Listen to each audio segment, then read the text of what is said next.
All right, so what's up, fam? My name is Raven from the Sky. Welcome back to more Yu-Gi-Oh! And let's get into the Armed Samurai Benkei deck recipe.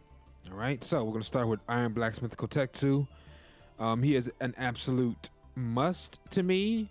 He helps to recycle, or how I should say, go fish in for the equip cards to get to your hand quicker than you just depending on luck of the draw.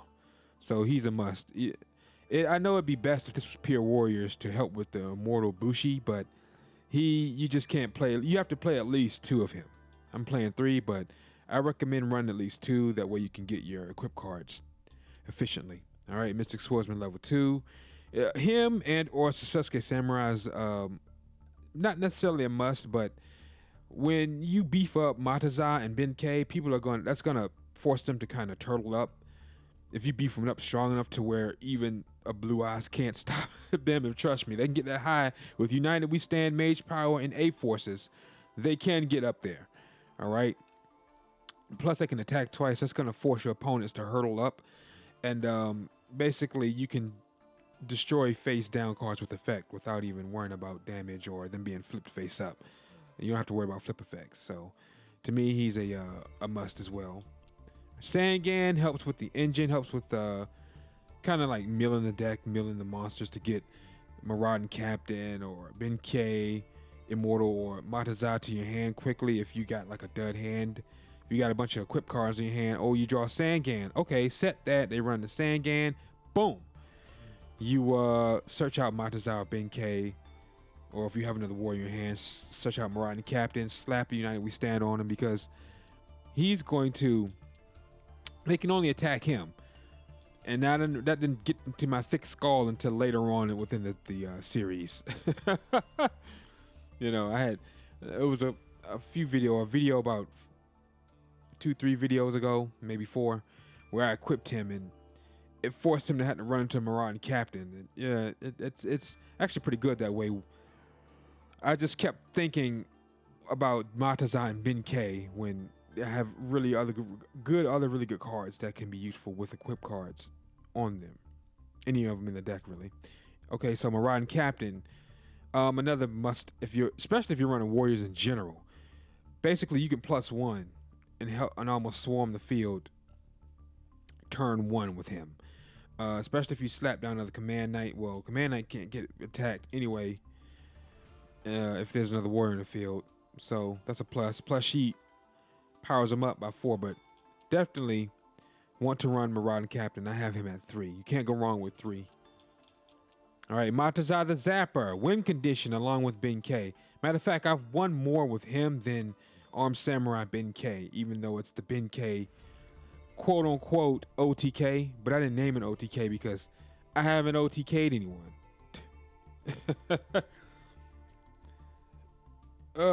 I've worn them down and then finished them off, but I haven't gone second, swept the field in OTK. If I did, it probably was just one video.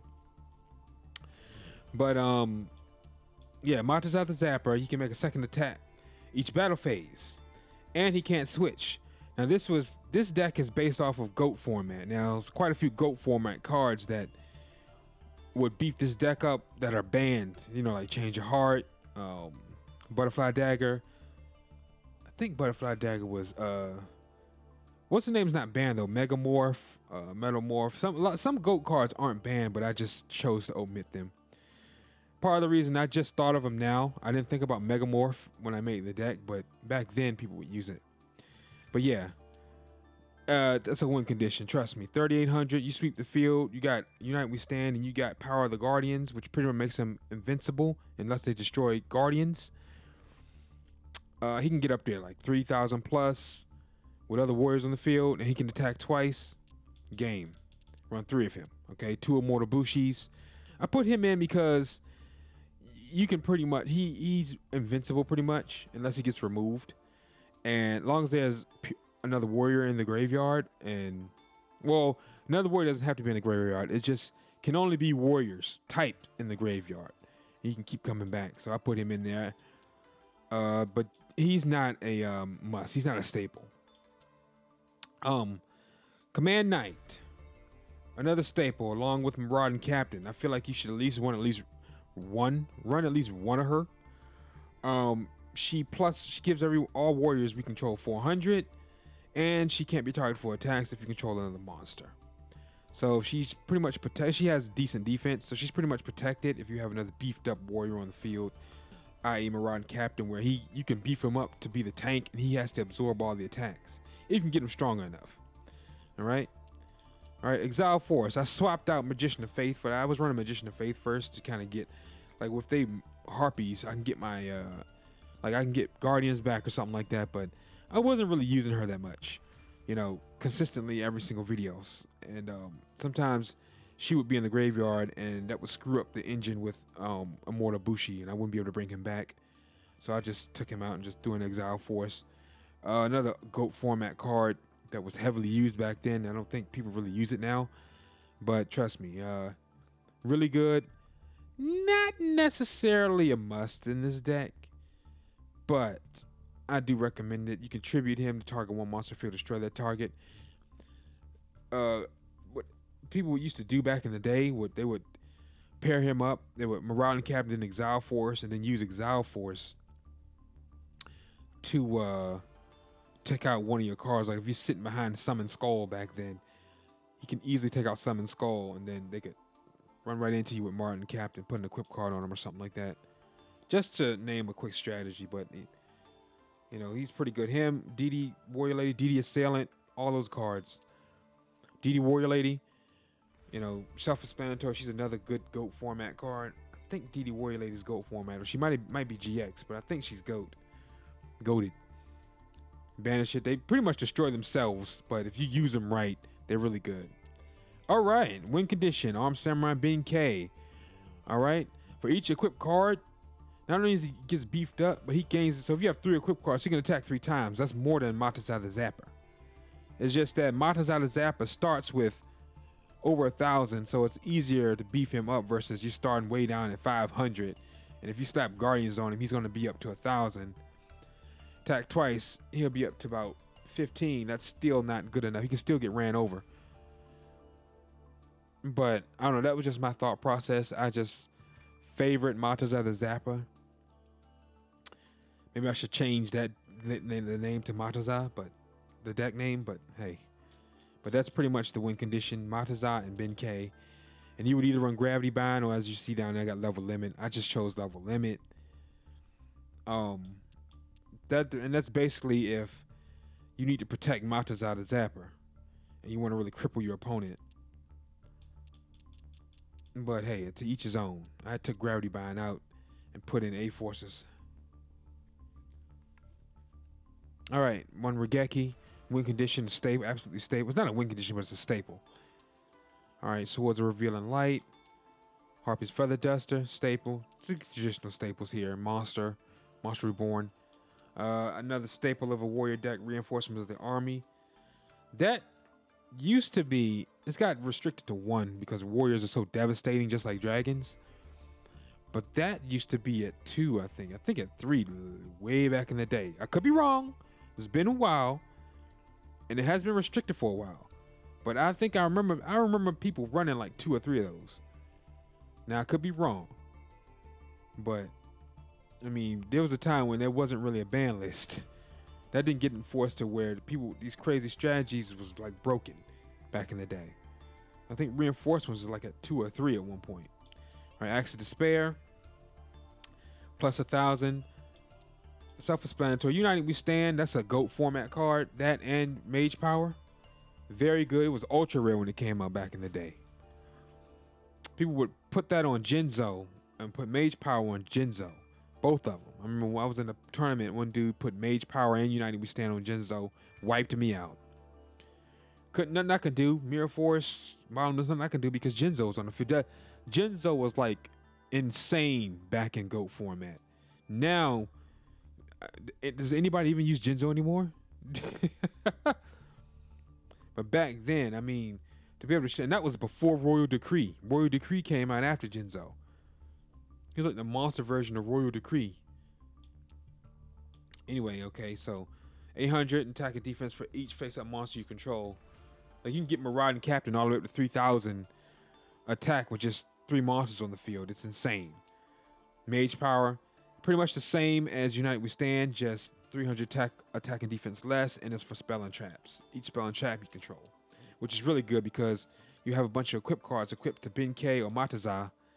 That's insane. Just like that's where the OTK comes in.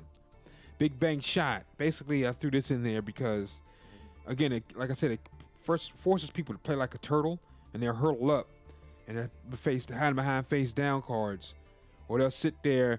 Oh, this card can't be destroyed by battle. Ha ha ha. So you slap on Big Bang Shot and keep running into it. The defense card that can't be destroyed by battle. Running into it. Keep running into it. With Power of the Guardians, and they're constantly getting attack boost, please. Can't hide. Power of the Guardians. Okay, I use this in my Guardians deck. This is a must in an equip card deck. Why? Because it pretty much makes your monster invincible. Once an attack is declared, you put a counter on it, it gains 500. So if Benkei can attack 4 times, he's going to gain 2,000 attack with the other equip cards on him. So that's where the OTK comes in, but you got to like nuke their field. All right, same with Matazai. He can attack twice, so he's going to gain 1,000. So if he's the only one on the field, he attacks. So he's going to beef up to about 2,300. And if they attack him, it's gonna get another counter. He's gonna gain more. He keeps gaining more and more. They would have to destroy Power of the Guardians, which they can do. So don't get too relaxed. But when I played this when the Guardians deck, and then I made this, like I said, oh, I've got to add this.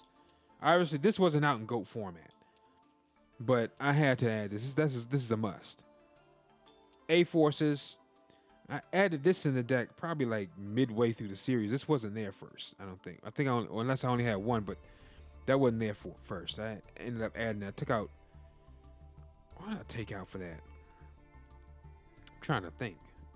What the heck did I take out? Gold Sarcophagus? I took out. It might have been Gravity Bind. Remember I said I took out Gravity Bind to add something else, but no. I think I took out Gravity Bind. I think I put A Forces. I don't know, but point is, it's in the deck, and they get plus 200 for each warrior spellcaster you control. It's a warrior, so that's even more, and it's 400 if you got 2 of them out on the field at the same time, plus the equip cards. So big beat sticks. Level them in Area B. I added this in there to protect Mataza and Marauding Captain, while also rendering the opponent, attackless, so to speak, unless they destroy it. Force them to defense, because a lot of big beefy cards, surprisingly, actually have low defense. And you can get over them with these equip cards. Put Big Bang Shot on there and you do damage as well. And they can attack multiple times with Battle Phase, Benkei, and Matazai. So you can literally, if they behind 3 cards, you can hit all 3 with one monster. And then run into them with the other directly. Mirror Force, staple. Sweep the field, helps nuke the field. Then you fire back with Matazai Benkei with some equipped cards. Boom, there's the OTK. Bottomless Trap Hole, old school staple. They summon Blue Eyes, boom. It falls right into the pits of hell. All right, Heavy Storm Duster helps with nuking back row with Harpy's Feather Duster. Well, anyway, let's do it. I don't know, man.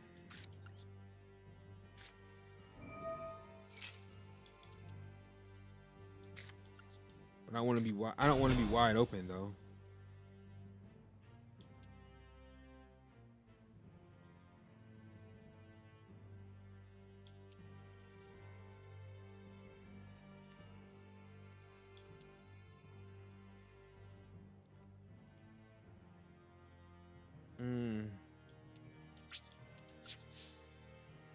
Come back, so there's no need loading him up. I can't attack anyway. First turn. I was sitting there. I almost did it, but then I thought about it. I'm like, I can't attack, and he's gonna come right back when he gets destroyed. So it's like, don't need to waste that. He just attacks so low, he's gonna get ran over more than likely. Let's see what we got here. Illusion of Chaos, of course.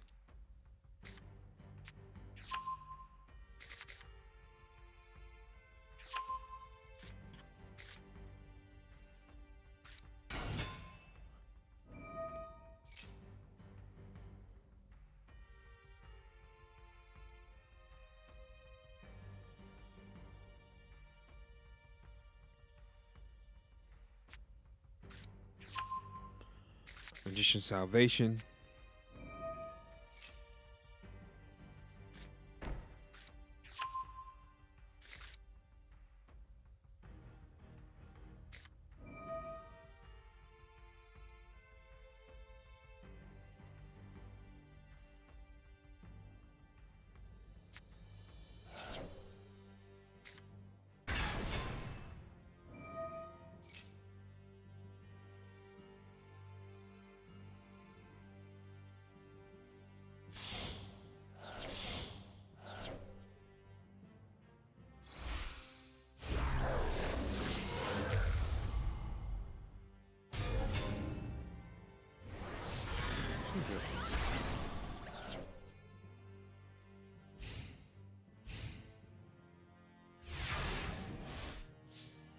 And your opponent.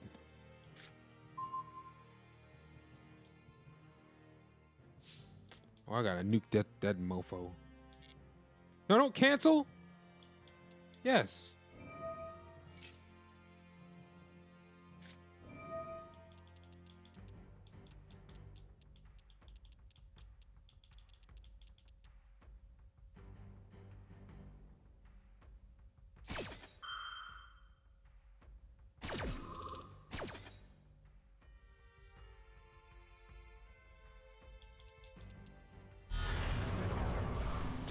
God.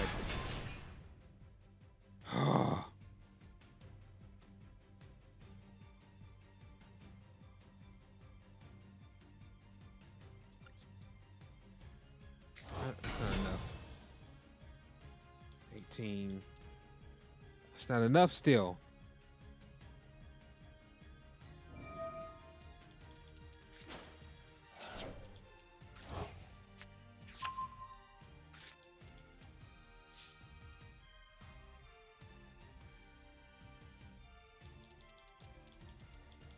So now I've got to beef that up somehow.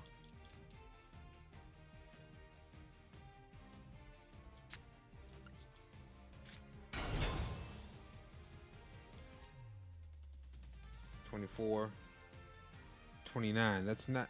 It's still not enough. Shoot.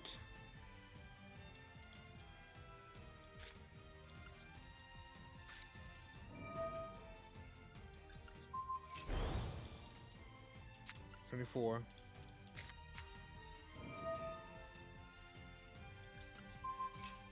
I put him up to 29, but if I use this, he's not gonna. Okay, this card name becomes Dark Magician while on your field or in the graveyard. Your opponent cannot target spell or trap, so you control with card effects. Also, they cannot be destroyed by your opponent's card effects. Now, this one says every Dark Magician in your is unaffected by your opponent's card effects. If this face-up card leaves the field, destroy all monsters. If I attack, it boosts them up to 29, but that's not enough.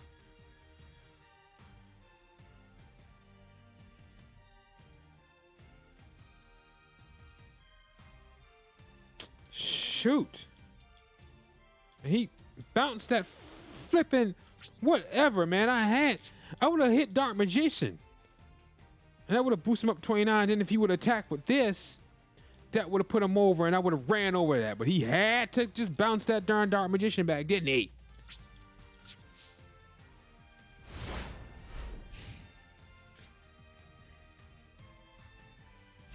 And I didn't attack to boost him up then because I would have to remove the counter to keep him from getting destroyed by battle. And then he would just get knocked back down to 24 with defeat the freaking purpose. Right? Oh my God. Oh, but he can Regeki me.